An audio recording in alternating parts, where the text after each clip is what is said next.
This is Nightly Business Report with Sue Herrera and Bill Griffin. Win streak. The Dow rises for 8 straight sessions for the first time in more than a year, crawling ever closer to all-time highs.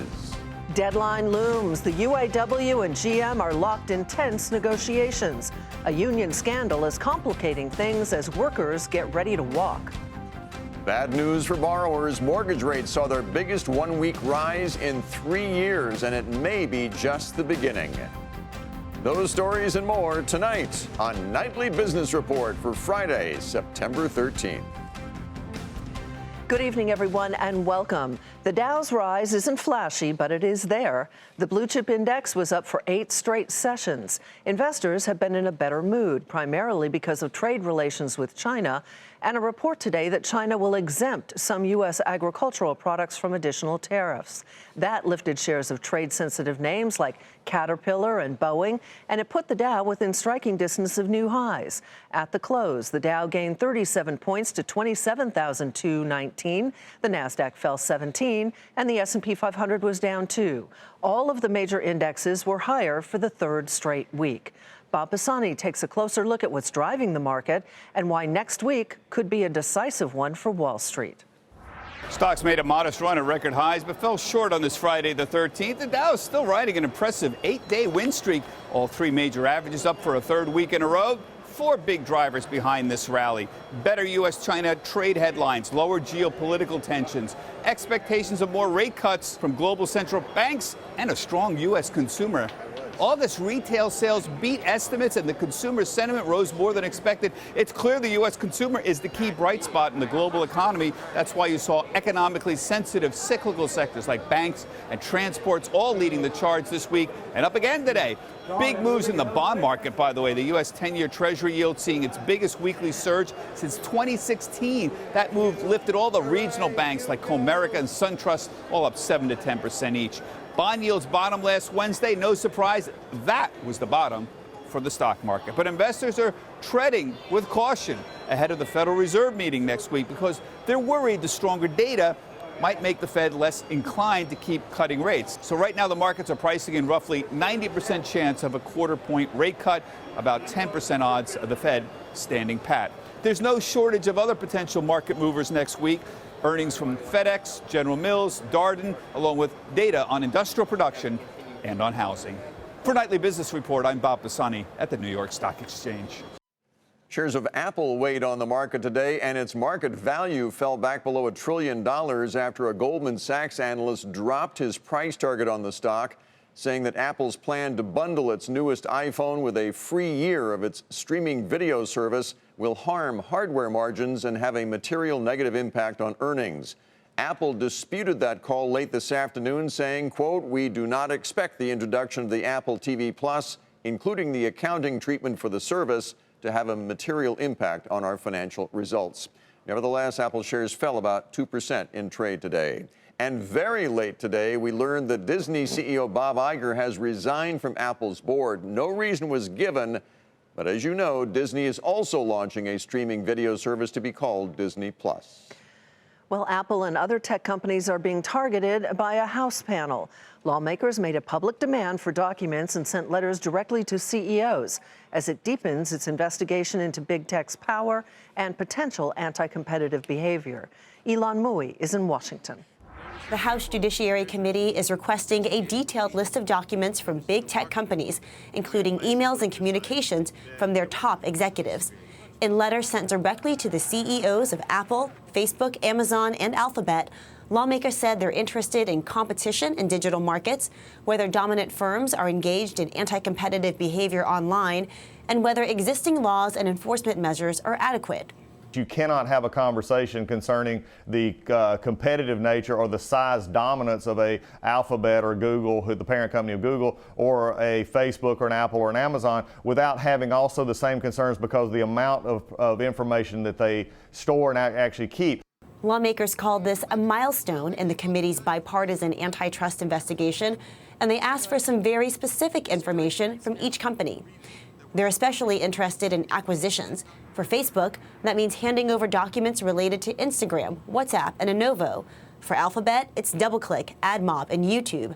On Amazon, they're looking for information on search algorithms and the pricing for Prime. And for Apple, lawmakers are focused on why certain apps were removed from the App Store. The committee is also seeking any documents that companies have turned over to the Department of Justice and the FTC as part of those antitrust investigations. But today, FTC Chairman Joseph Simon said big doesn't always mean bad. On the other hand, though, if they are big and successful because they engage in any competitive conduct, then we want to do something about it. On Capitol Hill, lawmakers said they won't prejudge the outcome of their investigation and that they're still on a fact-finding mission. For Nightly Business Report, I'm Milan Mui in Washington. The Trump administration apparently has plans to unveil a new tax cut plan by the middle of next year. White House advisor Larry Kudlow told reporters today that the plan, which he dubbed Tax Cut 2.0, he said it would be aimed at the middle class, but he did not offer any details beyond that. Earlier this week, recall the president rejected a proposal to index the capital gains tax for inflation, saying it would benefit wealthy investors too much. Healthcare was a major focus at last night's Democratic debate in Houston. The candidates clashed over how the system should be revamped, making it the most divisive issue of the campaign. I think the Obamacare worked. I think the way in which we add to it, replace everything that's been cut, add a public option, guarantee that everyone will be able to have affordable insurance, number one. Number two, I think we should be in a position of taking a look at what costs are. My plan for health care costs a lot of money. It costs $740 billion. It doesn't cost $30 trillion. Status quo over 10 years will be $50 trillion. Every study done shows that Medicare for all is the most cost-effective approach to providing health care to every man, woman, and child in this country. On Medicare for all, costs are going to go up for wealthier individuals and costs are going to go up for giant corporations. But for hardworking families across this country, costs are going to go down, and that's how it should work. What I favor is something that what Barack Obama wanted to do from the very beginning, and that is a public option, a nonprofit choice that will bring down the cost of insurance, cover 12 million more people, and bring down the prices for 13 million more people. That is a bold idea. I think we do have to go far beyond tinkering with the ACA. I propose Medicare for all who want it. We take a version of Medicare, we make it available for the American people, and if we're right, as progressives, that that public alternative is better, then the American people will figure that out for themselves. I trust the American people to make the right choice for them. The major health insurers all traded higher in today's session.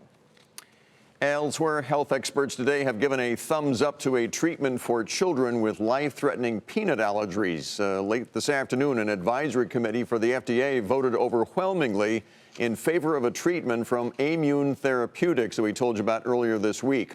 Meg Terrell is with us tonight to talk more about this vote and the treatment. Remind us again how it works. So it's interesting. We don't actually refer to it necessarily as a drug because it's made of peanut flour. So the whole idea is that by giving small doses at the beginning, ramping them up over time, you can help patients increase their tolerance to peanuts so that they're protected in case they get accidental peanut exposure. This was an advisory panel. When does the entire FDA vote on this particular treatment? Right, so this is just an outside panel of advisors to the FDA. The agency usually follows their recommendations, but it doesn't have to. And so the agency is set to decide by the end of January. And cost could become an issue, right? That is the next question, of course. If it gets approval, what will it cost? And the company is called Immune Therapeutics. They've kind of put out some guidelines where they're looking maybe between $3,000 and $20,000 a year as a broad range. So it sounds like it'll be several $1,000s. For peanut powder. For very highly regulated peanut powder that's gone through the FDA approval process. But it's not just the treatment that patients are going to have to take. It sounds like the FDA might require that they have prescriptions for EpiPens or other epinephrine auto-injectors that go along with this because of the risk for allergic reaction to the product itself. Very good. Meg Terrell, thanks for staying late for us tonight. Of course. Appreciate it. It is time to take a look at some of today's upgrades and downgrades. Southwest was upgraded to outperform from neutral at Macquarie. The analyst there cites the airline's competitive management team. The price target is $67. The stock rose about 1.5% to $55.79.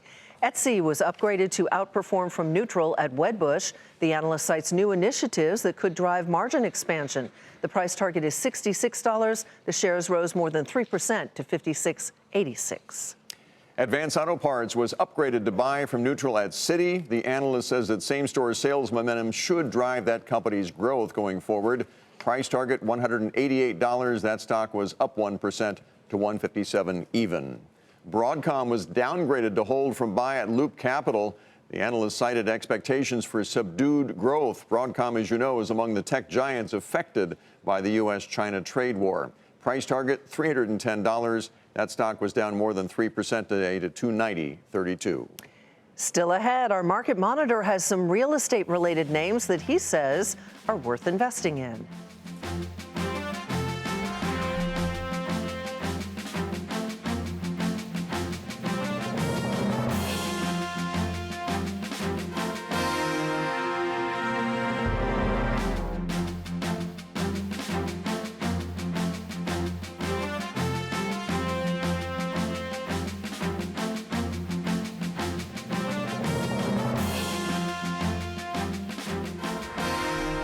We mentioned today's strong economic reports a bit earlier in our program, but here's some more details. Retail sales rose 0.4%, which was more than expected.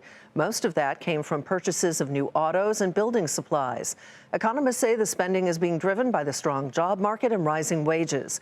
A separate report from the University of Michigan showed consumer sentiment also rose a bit more than expected. However, while consumers felt more confident, they are also worried about the impact of tariffs. It was just a few weeks ago, wasn't it, that mortgage rates seemed to be dropping like a rock. But tonight, we have some bad news for borrowers. They started rising again. In fact, this was the biggest weekly gain for mortgage rates in 3 years.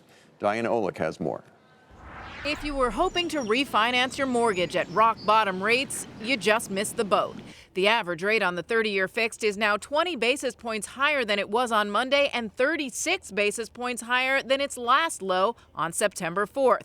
That according to Mortgage News Daily. And that is the biggest short-term jump since the week following the election of President Trump. That is the bad news for borrowers. The good news is that rates are still incredibly low. And in the weeks before this turnaround, rates had fallen to the lowest level in 3 years. August was actually the best month for mortgage rate drops, and 2019 has been the best year since 2011.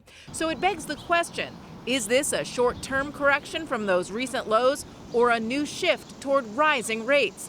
Matthew Graham of Mortgage News Daily said that's a risk worth considering any time rates have been moving lower at the best pace in decades for 10 straight months. He said a move even lower would have to be driven by a big deterioration in global economies.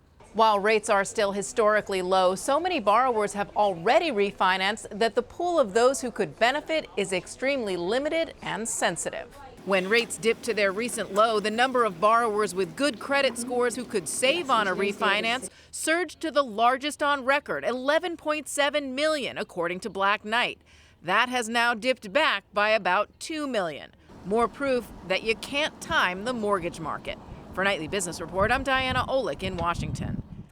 Sticking with real estate, it's time now for our weekly market monitor who is investing in real estate investment trusts, otherwise known as REITs. The last time he was with us, he recommended Prologis, Invitation Homes, each up more than 20%, and Simon Property, which is down about 10%.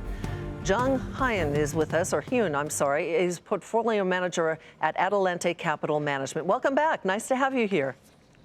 Great. Thanks for having me back. And you still like real estate and you think it's going to do well near term? Absolutely. Near and short term. I mean, near and longer term. Longer term. Let's get to your first pick, and it is Americold Realty Trust. Why do you like it? Americold's the only publicly traded REIT that focuses on temperature-controlled warehouses, strong food industry fundamentals, as well as a growing consumer preference for fresh but perishable foods should continue to drive demand. We also think Americold's going to be a consolidator in what is a fragmented industry. Next, I guess it's a vote on Hawaii. The Hawaiian Real Estate Investment Trust, Alexander & Baldwin, it's got a yield of 3.09%. Why do you like this one? Alexander & Baldwin's a local sharpshooter that owns a diversified portfolio of commercial real estate in Hawaii, where the economy is doing great. I do want to point out that about 2/3 of the portfolio is grocery-anchored shopping centers, but we're comfortable with that exposure because of, one, the grocery component, and two, because it just costs more and takes longer for retailers to ship their goods to Hawaii. And we finish up with Invitation Homes. The dividend is just under 2%, but you make the point that it is the largest single-family rental REIT in the U.S., and it's in an awful lot of markets. Yes, this has been our pick for 3 years in a row, so the thesis is still intact. The household formation in Invitation's markets, which is mostly Sunbelt states and the West Coast, is 2 times the national average, but the supply of affordable homes has not kept pace with that. That's the reason why an average tenant stays for more than 3 years in an Invitation home. The Fed is widely expected to cut rates again next week. Is that good or bad for real estate investment trusts right now? I think investors and your viewers should focus more on what's happening on the long end of the yield curve, what's happening with the yield on the 10-year, and that's been going up, which could potentially pressure REITs. In the long run, an improving economy should help everybody, including the landlords. I do want to point out that the total return for REITs in the past 10 years has been identical to that of the S&P 500 index, which is around 13% per year, despite whatever's been happening with the Fed policy and longer-term interest rates. That is a good fact. Thank you so much, Jung. Nice to have you with us. Great. Thanks for having me back. Jung is with Adelante Capital Management. PG&E reaches another settlement, and that is where we begin tonight's market focus, with California's largest power provider agreeing to an $11 billion settlement to resolve about 85% of the insurance claims related to those massive wildfires back in 2017 and 18. The utility, which is in the midst of a bankruptcy reorganization, reached a $1 billion settlement with other entities back in June. That stock rallied about 11% today to $11.18. Tyson shares were up today after China said it's going to exempt U.S. pork from future tariffs. The meat processor's pork unit accounts for about 12% of its annual sales.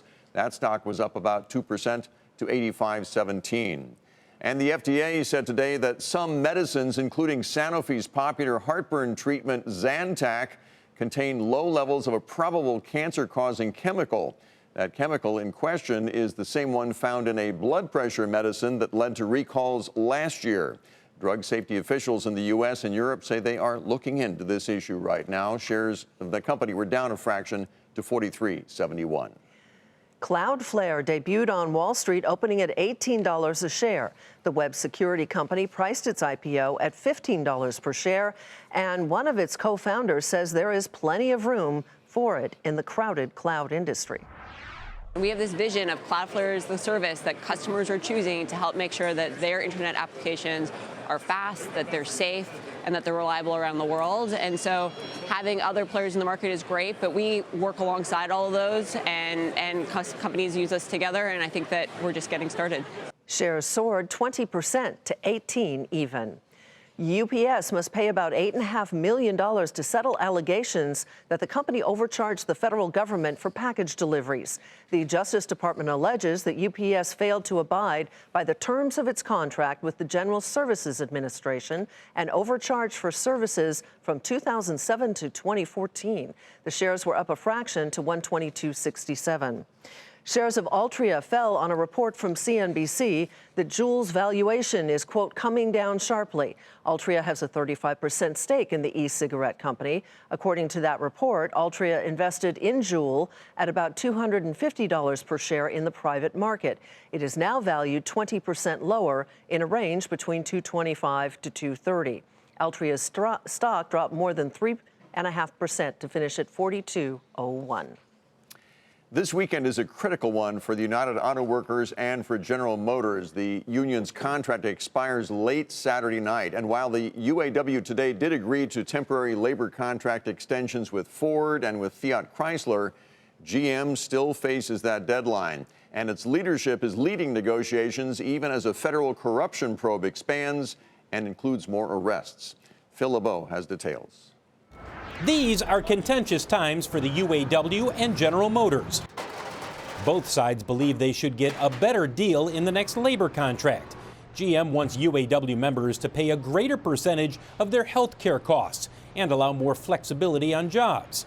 Meanwhile, the union wants pay raises and more jobs added in the U.S. A particular sticking point, GM's idling of 4 plants, including one in Lordstown, Ohio. That move has drawn the ire of President Trump, who is pushing the company to add more jobs. Overshadowing these talks is the growing investigation of UAW leaders either convicted or accused of spending millions of dollars on themselves. The most recent criminal complaint in the case is raising fresh questions about UAW President Gary Jones and former union boss Dennis Williams. How that investigation influences the feelings of rank-and-file members is anyone's guess. If they vote to strike, GM dealers have plenty of inventory and sales are unlikely to be impacted. It's been more than 20 years since the last extended strike at a U.S. automaker, and for now, nobody's expecting another one. But that could change if auto workers walk off the job this weekend.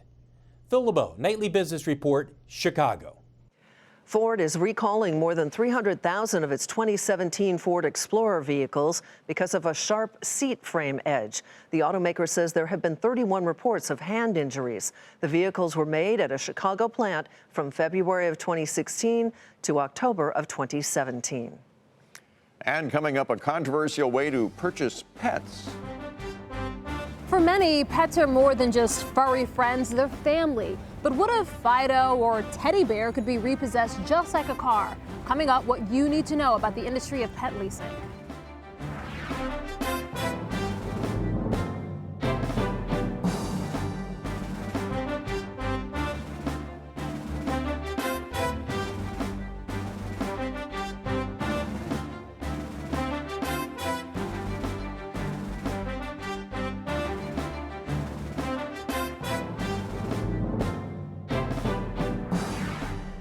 WeWork is one of this year's widely anticipated IPOs, but it's been struggling as of late. Its valuation targets have been falling, and according to CNBC, could come in below $15 billion. Its private valuation was as high as $47 billion. In a filing today, the shared office space company says it plans to make a number of governance changes, which include curtailing the founders' voting power. The company also eliminated a provision that would have allowed the founder's wife to lead the search for the successor if ever that time arose. WeWork hopes that such moves will help drum up demand from investors. Americans spent more than $2 billion purchasing pets last year, but half a dozen states around the country are now cracking down on a controversial payment arrangement for pets that some call predatory. It's called pet leasing. Supporters say, as long as there's full transparency, what's the problem? But as Rahel Solomon reports now, critics argue that a growing number of customers have no idea what a pet lease is or that they're even signing one. Bring it here, Chasey. It was love at first sight for Patty Smith, her husband Scott, and Maltese Chase. Scott fell in love with him as soon as they took him out of the cage and put him in his lap. They bought Chase in June 2018 from Breeders' Club of America in Middletown, New Jersey. They negotiated a price, handed over their debit card, and prepared to leave, except they were told their car didn't work. And they said, well, why don't you just finance the dog? The Smiths agreed and signed the contract, planning to pay off the balance right away. But when the bill came, their puppy love quickly turned to buyer's remorse. The financing was actually a pet lease, meaning Chase didn't belong to them until he was paid off in full. According to the ASPCA, pet leases tend to be 18 months to 3 years long and usually require an additional final payment to keep the animal. In this case, $505. A dog that costs $2,000 could end up costing a consumer $7,000. If the consumer doesn't make their payments, the financing company can repossess the animal, just like a car. We think that they're using the threat of repossession, unfortunately, to basically squeeze as much money out of the consumer as they can. The lending companies associated with the Smiths contract, Virginia-based MyPet Funding and California-based Monterey Financial, declined repeated requests for comment, as did Breeders' Club of America, although the store did say it stopped offering pet leases earlier this year. The contract that was emailed to the Smith family emphasizes that the agreement is a lease, but the family says in the store they were shown on an iPad only the areas where a signature is required. I think their argument would be We bolded it, we underlined it. We couldn't make it more clear. What would you say to that? And why did you tell me it was a Finance, and we didn't see that page. New Jersey Governor Phil Murphy just signed a law in August banning pet leasing, joining California, Indiana, Nevada, New York, and Washington. U.S. Senator Bob Menendez says the Federal Trade Commission needs to do more to protect consumers. They should know what that ultimate payment is. They should know the terms and conditions. There should be absolute transparency as there is required under the Consumer Lending Act. And we want the Federal Trade Commission to issue rules that ultimately make that happen. Sit. Can you pull? Can you pull? After consulting with their lawyer, the Smiths decided not to pursue litigation and paid off Chase within weeks of buying him. And while they agree you can't put a price on love, Every once in a while I tell them, hey, it cost me X amount of dollars. But the Smiths say they wish this love wasn't so expensive, a whopping $1,200 more than they expected. For Nightly Business Report, I'm Rahel Solomon. There are other companies, by the way, besides the two that Rahel mentioned that offers similar financing, and the ASPCA also points out if the pet gets sick or dies while you're still paying off the lease, the consumer is still on the hook for the money. Here's another look at the day on Wall Street. The Dow gained 37 points. The Nasdaq fell 17. The S&P 500 was down 2. And it was the third week of gains for all of the major indexes. A good way to go into the weekend. Indeed. That's it for us tonight. I'm Sue Herrera. Thanks for joining us. I'm Bill Griffith. Have a great weekend, everybody. See you Monday.